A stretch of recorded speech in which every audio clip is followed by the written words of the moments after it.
हुआ स्टार्ट बेटा?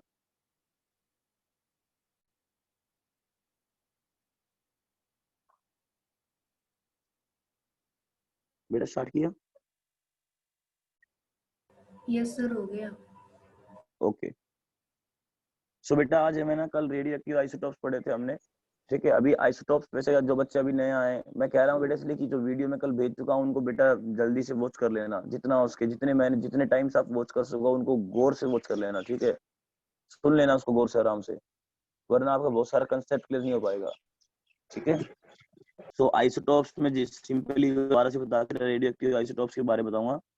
आइसोटॉप्स क्या होते हैं कि एक ही एलिमेंट के डिफरेंट सेम एलिमेंट के डिफरेंट एटम होते, सॉरी माफ कीजिएगा, एक ही एलिमेंट के एटम्स होते हैं, ठीक है। जैसे हाइड्रोजन के मान 3 एटम होते हैं, मास के डिफरेंस है।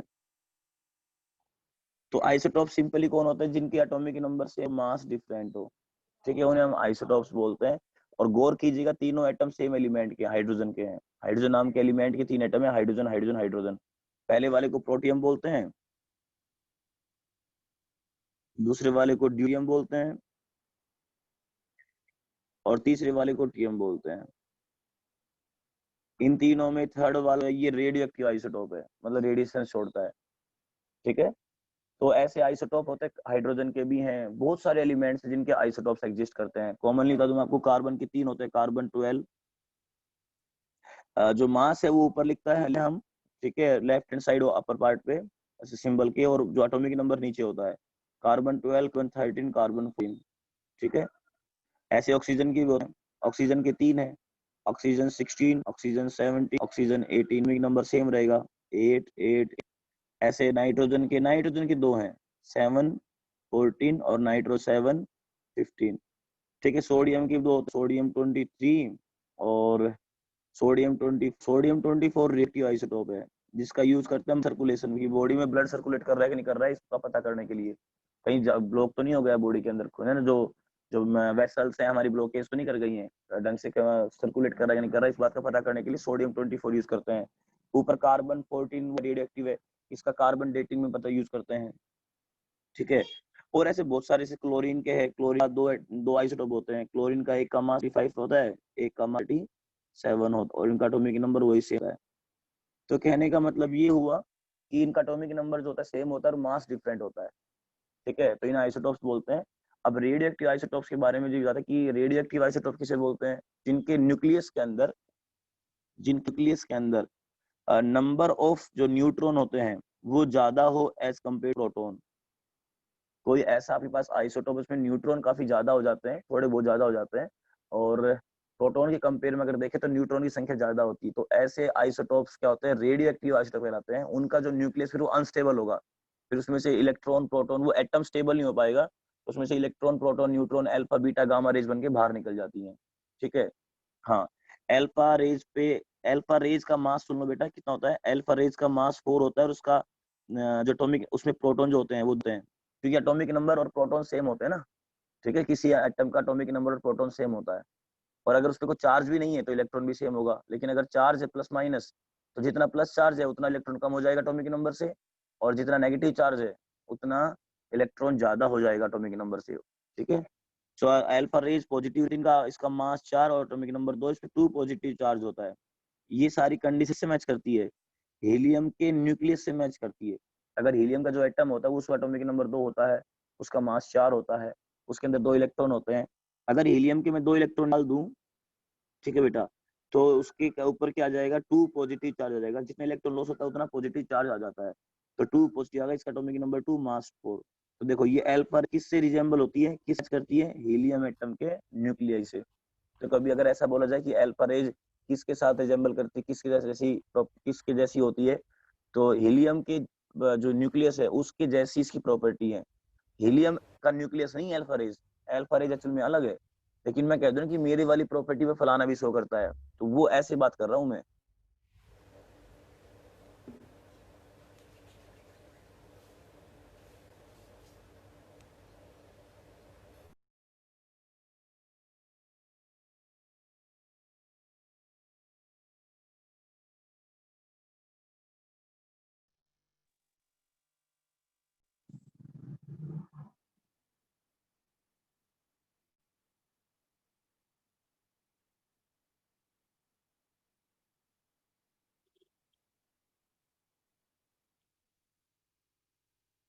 रखिएगा।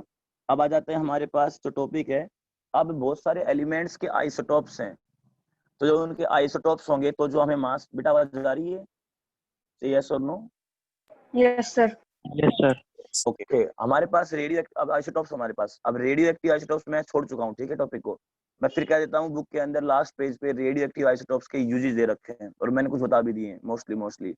तो आपका काम ये होता है, यूरेनियम 235, जैसे यूरेनियम जो होता है ना हमारे पास, यूरेनियम होता है 92 एटॉमिक नंबर पे, उसका एज ए न्यूक्लियर फ्यूल, उससे न्यूक्लियर पावर प्लांट में यूज करते हैं यूरेनियम को। आयोडीन 131 किसमें, ट्रीटमेंट ऑफ, जो हमारा जो थायराइड होता है इसकी ट्रीटमेंट यूज करते हैं, थायराइड गले में होता है ना।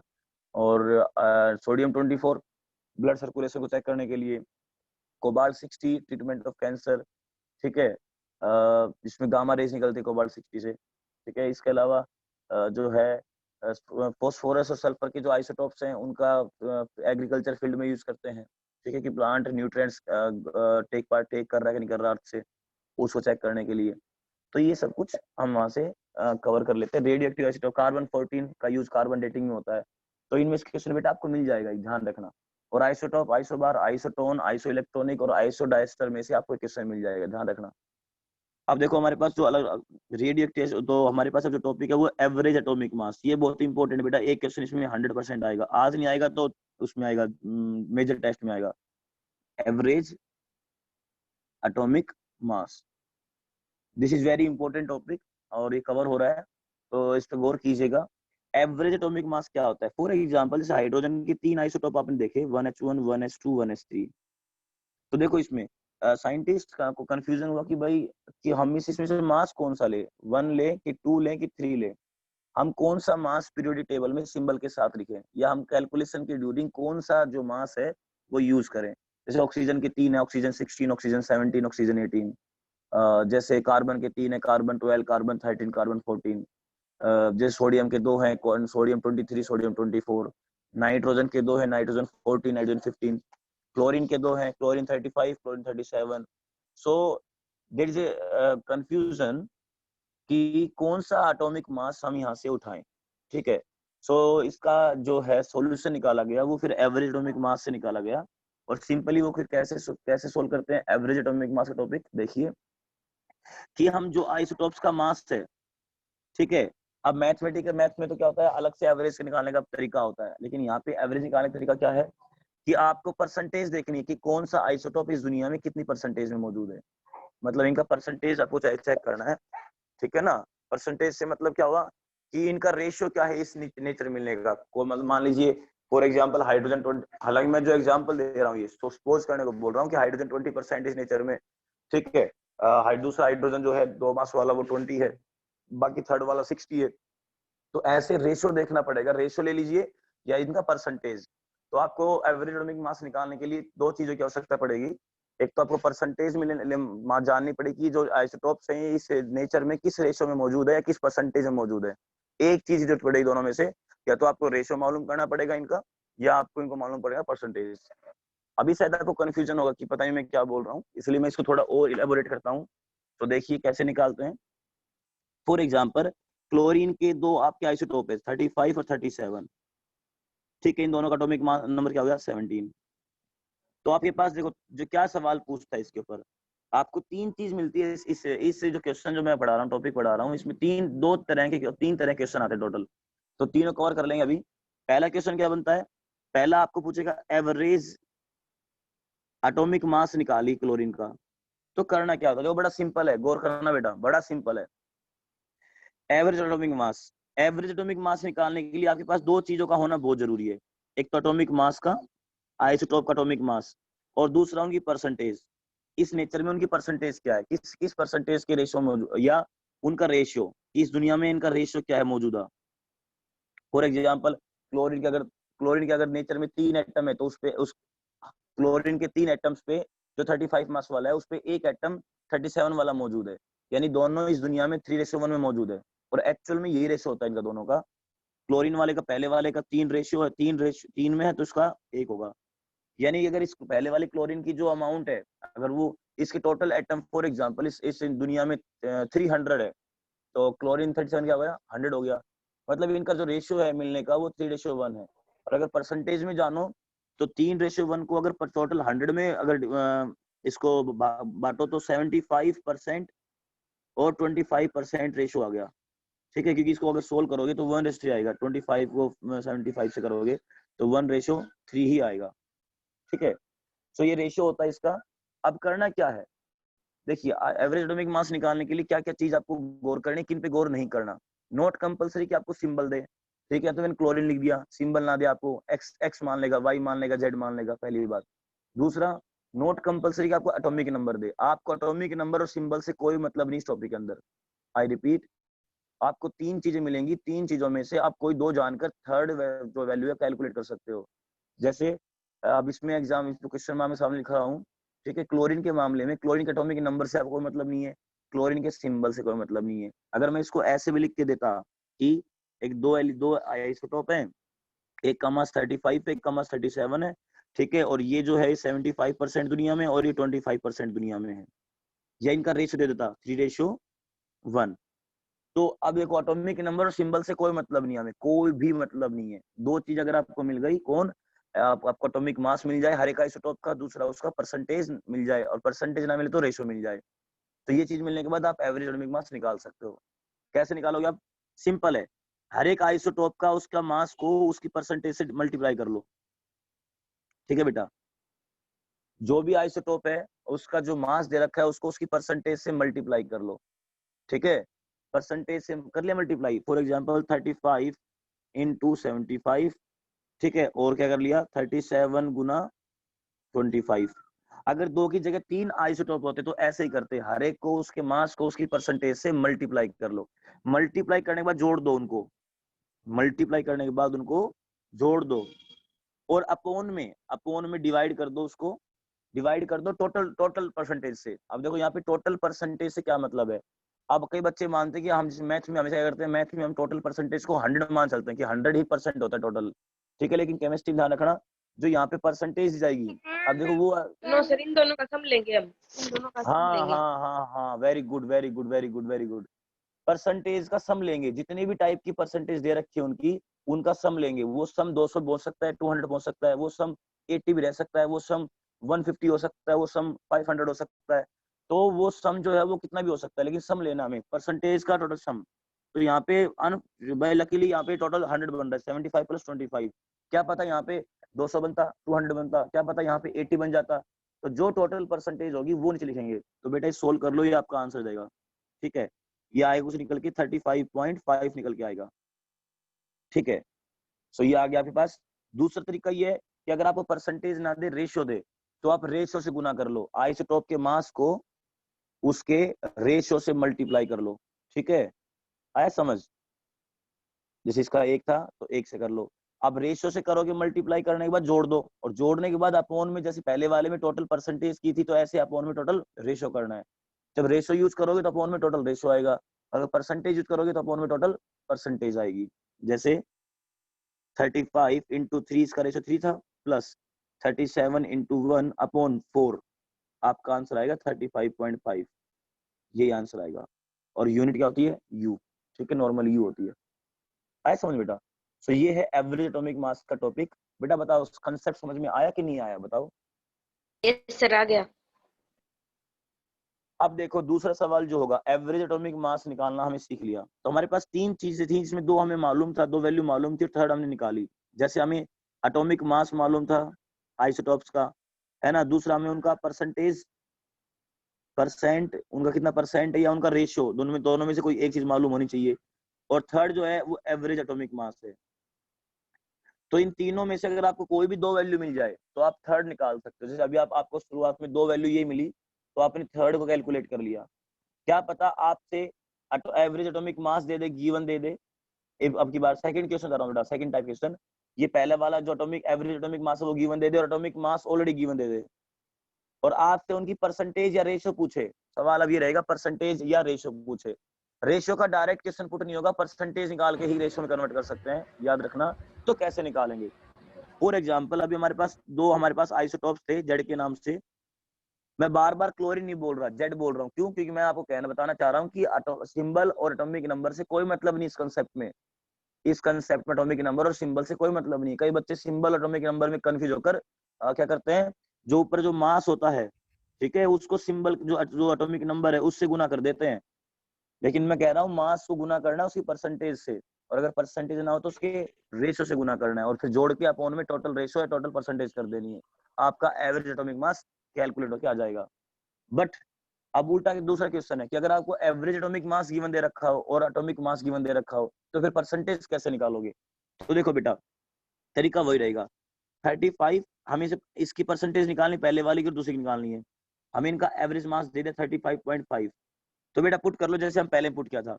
35 इंटू उसकी परसेंटेज प्लस 37 इंटू उसकी परसेंटेज अपॉन टोटल परसेंटेज आती है 100। इस केस में आप टोटल परसेंट, जब आपको परसेंटेज निकालनी होगी तो अपॉन में हमेशा आप 100 करोगे, ठीक है। इज इक्वल टू 35.5, ठीक है बेटा, इज इक्वल टू 35.5 कर लोगे आप। मैं दोबारा वैल्यू पुट करता हूँ, 35 इंटू परसेंटेज नहीं मालूम निकालनी है, प्लस 37 इन परसेंटेज निकालनी नहीं पता, upon 100 is equal to average mass दे 35.5। अब देखो इसमें मैथमेटिकल टूल्स हम तरीका यूज करेंगे। पहले वाले की जो परसेंटेज है वो क्या मान लेंगे हम, ये दुनिया में x% है, ठीक है बेटा। तो हम पता है कि टोटल परसेंटेज 100 होगी यहाँ पे, तो दूसरे की मान लेंगे कि 100 में से अगर x को माइनस करेंगे तो दूसरे वाले की परसेंटेज हमारे पास आ जाएगी। तो ऐसे न्यूमेरिकल में हमेशा एक की परसेंटेज x मानना और दूसरे वाले की 100 माइनस x की वैल्यू निकाल के जो x की वैल्यू आएगी फिर उसको 100 में से माइनस करना, तो दूसरे वाले की वैल्यू भी आ जाएगी। फॉर एग्जाम्पल, अगर यहाँ पे आप x सोल्व करोगे तो 35x हो गया प्लस 3700, क्योंकि 37 गुना 100 minus 37x is equal to 35.5। 100 को ऊपर ले जाओ तो इंटू 100 हो गया, ठीक है। अब कैसे होगा, 35 माइनस 37 सोल्व करो, माइनस 2x बचेगा, ठीक है, प्लस 3700 इज इक्वल टू 35.5 को 100 से अगर गुना करोगे तो 3550 आएगा, है बेटा, 3550 आएगा। अब इतना आ गया। अब नॉन एक्स वैल्यू एक तरफ ले जाओ, एक्स वैल्यू एक तरफ रखो, तो क्या हो जाएगा अब ये माइनस 2x इधर थी, इज इक्वल टू 3550 और माइनस जो 3700 इधर था उसको उधर ले जाओ तो माइनस हो जाएगा 3700, ठीक है। अब क्या हो जाएगा, इनको सोल्व करो, ये आएगा माइनस 150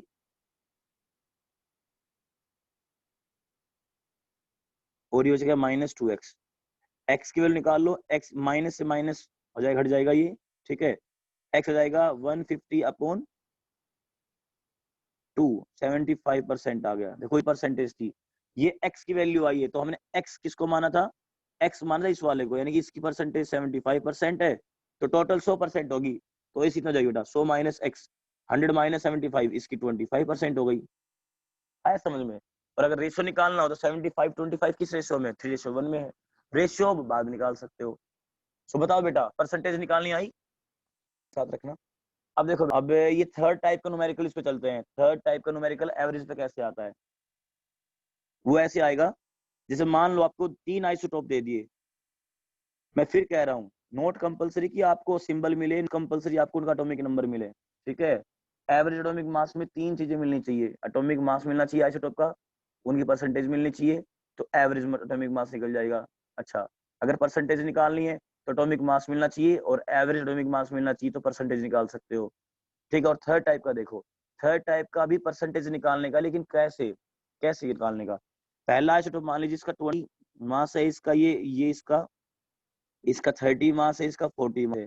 ये दुनिया में 30% है, ये दुनिया में 20% है और ये दुनिया में 50% है। नहीं, ये दुनिया में 30% जेड और ये दोनों दुनिया कितने हैं, 70% है दोनों। इसकी अलग दे देगा। अब यहाँ पे दिक्कत क्या आएगी, इसकी अलग दे देगा, ठीक है, और इन दोनों की इकट्ठा जोड़ के देगा किसी दो की, और फिर इनका एवरेज एटॉमिक मास दे देगा। मान लो इसका एवरेज एटॉमिक मास कुछ भी मान लेते हैं 100 है, ठीक है, इनका एवरेज एटॉमिक मास क्या है, 100 है।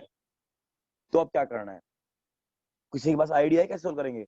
यस अब सर। पूछेगा सर इसकी परसेंटेज कैसे आएगी, इसकी और इसकी परसेंटेज, इन दोनों की परसेंटेज निकालो। कैसे आएगी बेटा बताना? सर पहले 20 इंटू 30 कर लेंगे और उसमें करेंगे 30 इंटू एक्स और उसमें कर देंगे 40 इंटू 70 माइनस एक्स और डिवाइडेड बाय जो टोटल वेरी गुड, परसेंटेज है 100 is equal to average mass put कर देंगे। हाँ बिल्कुल बिल्कुल, वैसे ही जैसे नॉर्मल फिर आगे 20 सॉल्व कर इंटू लेंगे। 30 प्लस, वेरी गुड बेटा, प्लस अब 30 की जो परसेंटेज उसको x मान लो, 30 इंटू एक्स से गुड, प्लस ये क्या है, टोटल दोनों 7 थे तो इसको मान लो 70 माइनस एक्स दूसरे वाले की, यानी कि समास था 40 तो इसकी percentage 70 minus x upon upon total 100 है इज इक्वल टू 100। निकालो बेटा आंसर, एक्स का इसका आ जाएगा फिर इसका बच जाएगा, जो एक्स आए ठीक है, अब एक्स की वैल्यू को फिर 70 में माइनस कर देना तो दूसरे वाली क्या जाएगी। ये तरीका था, वेरी गुड वेरी गुड। ये आपके पास 3 टाइप के न्यूमेरिकल्स है जो एवरेज एटॉमिक मास के आते हैं। तो बेटा बताओ बेटा, मैंने एवरेज कैथोड एक्सपेरिमेंट रिवाइज करता हूँ जो समझ बताया उसके अंदर। कैथोड एक्सपेरिमेंट में क्या था, कैथोड एक्सपेरिमेंट में बेटा वीडियो देख, मैं फिर कह रहा हूँ आपसे, काफी नो कैथोड एक्सपेरिमेंट। कैथोड, अब किसी को कुछ डाउट हो किसी से रिगार्डिंग तो बेटा मुझे कॉल कर लेना, पूछ लेना, ठीक है, कोई भी डाउट रिगार्डिंग डिस्चार्ज कुछ पॉइंट तो इसको डिस्चार्ज ट्यूब बोलते, इसको डिस्चार्ज ट्यूब क्यों बोलते हैं, इसलिए बोलते हैं कि अगर इसमें से करंट फ्लो हो ना तो स्पार्क पैदा नहीं होता, मतलब स्पार्कलेस ट्यूब होती है ये। जैसे आपके घर पे जो ट्यूब लाइट होती है, आज वाली नहीं, आज वाली तो प्लास्टिक की आती है, उनमें तो अंदर एलईडी लगी होती है, पहली वाली जो कांच की आती थी, ठीक है, वो भी आपकी कैथोड ट्यूब है। टीवी के अंदर जो यूज होती है, और टीवी आज से बेटा आपके घर में क्या है, एलसीडी है या एलईडी है, पहले टीवी होता था तो टीवी की जो आगे ट्यूब जिसमें स्क्रीन आती थी, जो टीवी टीवी कुछ ऐसे मोटी सी उसके अंदर ट्यूब होती थी ऐसे बड़ी वाली, ऐसे जब टीवी खुलता था तो एक बड़ी ऐसी ट्यूब निकलती थी, ठीक है, तो ये पूरी ट्यूब थी कैथोड ट्यूब है। और जो सीएफएल कॉम्पैक्ट फ्लोरोसेंट लैंप जो आजकल हम घर में यूज करते हैं सीएफएल, वो भी क्या है, कैथोड ट्यूब है, ठीक है। हाँ, दोनों को कैथोड ट्यूब होती है। इन उनमें क्या होता है, उनमें दो अपोजिट इलेक्ट्रोड लगी होती है, की तरफ एनोड लगी होती है, तरफ कैथोड लगी होती है, ठीक है। तो कैथोड से एनोड इलेक्ट्रॉन फ्लो करते हैं, और जब इलेक्ट्रॉन फ्लो करते हैं ना तो उनकी स्क्रीन पे व्हाइट पाउडर लगा होता है, जैसे सीएफएल की जो कांच है उसके ऊपर व्हाइट पाउडर लगा होता है, वो स्क्रीन होती है, ठीक है, फॉस्फोरस की एक स्क्रीन होती है। तो जैसे इलेक्ट्रॉन से स्ट्राइक करते हैं तो वो चमक पैदा करता है, व्हाइट कलर की है ना लाइट को इमिट करता है, ठीक है, इसलिए व्हाइट रंग की लाइट बाहर निकलती है। ऐसे टीवी में होता है, पीछे स्क्रीन से ना, यहाँ से कैथोड से जो होता है, आगे स्क्रीन इलेक्ट्रॉन हिट करते हैं, इलेक्ट्रॉन हिट करते हैं तो बेटा वो इमेज बनती है, ठीक है, चमक पैदा होती है, और वो जो चमक पैदा होती है वो हमें एज ए वीडियो नजर आती है टीवी के अंदर। सिंपल सा कंसेप्ट तो ये है। अब एक्चुअल में था क्या, विलियम क्रुक्स ने किया था एक्सपेरिमेंट, कुछ डिस्कवरी सुन लो, अभी इतना टाइम नहीं है, सिर्फ नाम सुन लो कि विलियम क्रुक्स ने कैथोड एक्सपेरिमेंट का सेटअप लगाया, डिस्कवरी नहीं की इलेक्ट्रॉन की, सेटअप लगाया, सेटअप लगाया। अच्छा, जे जे थॉमसन ने क्या किया, जे जे थॉमसन ने इलेक्ट्रॉन की डिस्कवरी की। विलियम क्रुक्स पहचान नहीं पाया कि एक्चुअल में जो जो कैथोड रेज है वो इलेक्ट्रॉन से क्यों क्या है, बता नहीं पाया था, तो किसने बताया, फिर जे जे थॉमसन ने जो कैथोड रेज उनकी प्रॉपर्टी को स्टडी किया कंप्लीटली और बताया कि ये रेज नहीं है, ये इलेक्ट्रॉन्स है। तीसरी बात, इलेक्ट्रॉन का नाम किसने दिया, इलेक्ट्रॉन का नामकरण किया जी जे स्टोनी ने, जी जे स्टोनी नाम से साइंटिस्ट था, उसने इसका नामकरण किया। अगला क्वेश्चन, इलेक्ट्रॉन पे जो चार्ज होता है उसकी डिस्कवरी किसने की, इलेक्ट्रॉन पे जो चार्ज होता है, एक इलेक्ट्रॉन पे जो चार्ज होता है उसकी वैल्यू होती है 1.60 10 की power -9 coulomb, coulomb is a unit of charge, ठीक है। तो अगर ये चार्ज इलेक्ट्रॉन और प्रोटॉन पे सेम होता है, प्रोटॉन होता है 0.6 10 ये जीरो यूज कर मत करो बीच में 6 के बाद, कोई फर्क नहीं पड़ता। अगर ये इलेक्ट्रॉन का चार्ज है तो इसके आगे लगा दो बेटा माइनस साइन, ठीक है, और अगर ये प्रोटॉन का चार्ज रिप्रेजेंट करे तो प्लस लगा दो। प्लस माइनस का सिर्फ इतना मतलब होगा कि प्रोटॉन का इलेक्ट्रॉन का है, ठीक है, और इसको हम प्लस वाले को +1 के बराबर होता है और ये -1 के बराबर होता है। फॉर एग्जाम्पल, अगर आपने सोडियम पे 1+ लिख रखा है, इसका मतलब इस पे इतना चाहिए। अगर मैग्नीशियम पे 2+ है तो इस वैल्यू चार्ज है। अगर एल्यूमिनियम में 3+ है तो ऊपर वाली वैल्यू को 1.6 इंटू 10⁻⁹ को 3 से गुना कर दो तो आपका चार्ज निकल आएगा, क्योंकि एक प्लस में इतना चार्ज होता है, तो 3 में कितना होगा, 3 से गुना कर दो। ऐसे नेगेटिव का होता है, अगर मान लीजिए F नेगेटिव है तो ये इसी वैल्यू को -1 से गुना कर दो, है ना। O2 नेगेटिव है तो इसी वैल्यू को 2 से गुना कर दो, क्योंकि प्रोटॉन इलेक्ट्रॉन पे सेम चार्ज सेम है, बस साइन अलग है। तो जो भी जितना चार्ज होता है 1.6 इंटू 10⁻⁻19 जो वैल्यू वो 1 के बराबर होती है, 1 यूनिट चार्ज बोलते हैं उसको। तो जितने यूनिट चार्ज हो उसको 1.6 इंटू 10⁻⁻19 कूलाम से गुना कर लो, एग्जैक्ट चार्ज कूलाम में मिल जाएगा। पहली बात, ये चार्ज की डिस्कवरी किसने की? इलेक्ट्रॉन पे, R.A. मिलिकन, नाम सुना बेटा, R.A. मिलिकन। और इसका एक एक्सपेरिमेंट था इसका R.A. मिलिकन का, जिस एक्सपेरिमेंट जिसने स्टडी की वो था ऑयल ड्रॉप एक्सपेरिमेंट।